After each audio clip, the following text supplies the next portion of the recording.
পবিত্র কোরআন নাজিলের মাস রমজান সারা বিশ্বের মুসলমানের কাছে একটি তাৎপর্যপূর্ণ মাস। দিনভর সিয়াম সাধনার পর আমরা ইফতার দিয়ে রোজার ইতি টানি। ইফতারে আমরা শরবত, মুড়ি, পেঁয়াজু, বেগুনি, ছোলা, হালিমসহ নানান রকমের আইটেমের খাবার দিয়ে ইফতার করি। এক কথায় ইফতার মানে যেন ভাজা পোড়ার এক সমারোহ। সচরাচর আমরা এইসব খাবার দিয়ে ইফতার করলেও বাস্তবে এগুলো মোটেও স্বাস্থ্যকর কোনো আইটেম নয়। বিশেষজ্ঞরা বলে থাকেন হালকা খাবার দিয়ে ইফতার করাই আমাদের জন্য উত্তম। এই বিবেচনায় অনেকেই হালকা খাবার মনে করে দই চিড়া দিয়ে ইফতার করেন এবং এই খাবারটিকেই পুষ্টিবিদরা ইফতারের সেরা আইটেম বলছেন। কিন্তু কেন তারা দই চিড়াকে সেরা ইফতারি আইটেম বলছেন সেটা নিয়ে আমাদের আজকের আলাপ। তো চলুন শুরু করা যাক। চিড়া কার্বোহাইড্রেটের চমৎকার একটি উৎস আর প্রাকৃতিক প্রোবায়োটিক হিসেবে দই সুপরিচিত। দই চিড়া থেকে আমরা পাই শর্করা, আর এই শর্করাই সারাদিন রোজা রাখার পর আমাদের দেহে শক্তির যোগান দেয়।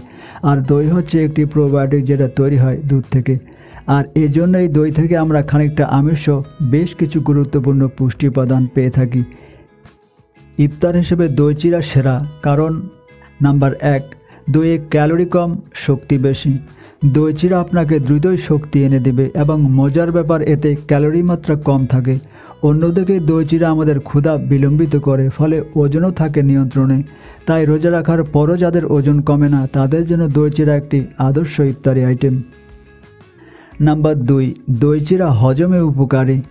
আমাদের অন্ত্র হচ্ছে একটি স্বাভাবিক ব্যাকটেরিয়ার কারখানা, অর্থাৎ অসংখ্য ব্যাকটেরিয়া থাকে আমাদের অন্ত্রে। তবে এই ব্যাকটেরিয়াগুলো আমাদের সুস্থতার জন্য জরুরি। আর দই হচ্ছে একটি প্রোবায়োটিক, অর্থাৎ এতে আছে অগণিত উপকারী ব্যাকটেরিয়া। ফলে দই খেলে কি হবে? দই খেলে আমাদের পেটে অর্থাৎ অন্ত্রে উপকারী ব্যাকটেরিয়ার সংখ্যা বেড়ে যাবে। ফলশ্রুতিতে আমাদের পেট ভালো থাকবে। সহজ করে বললে দই আমাদের পেট ঠান্ডা রাখবে।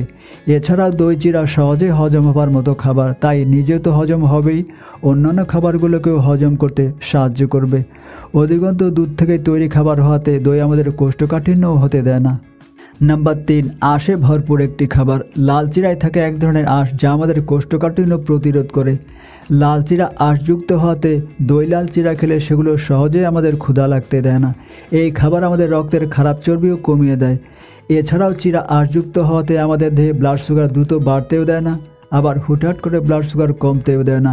অর্থাৎ এটি আমাদের রক্তের গ্লুকোজ ধীরে ধীরে বাড়ায় আবার ধীরে ধীরে কমায়, যেটা আমাদের সুস্বাস্থ্য নিশ্চিত করে।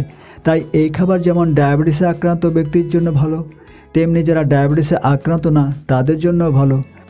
তবে এর জন্য আপনাকে খেতে হবে সাদা চিড়ার পরিবর্তে লাল চিড়া, কারণ সাদা চিড়ায় খুব একটা আঁশ নেই।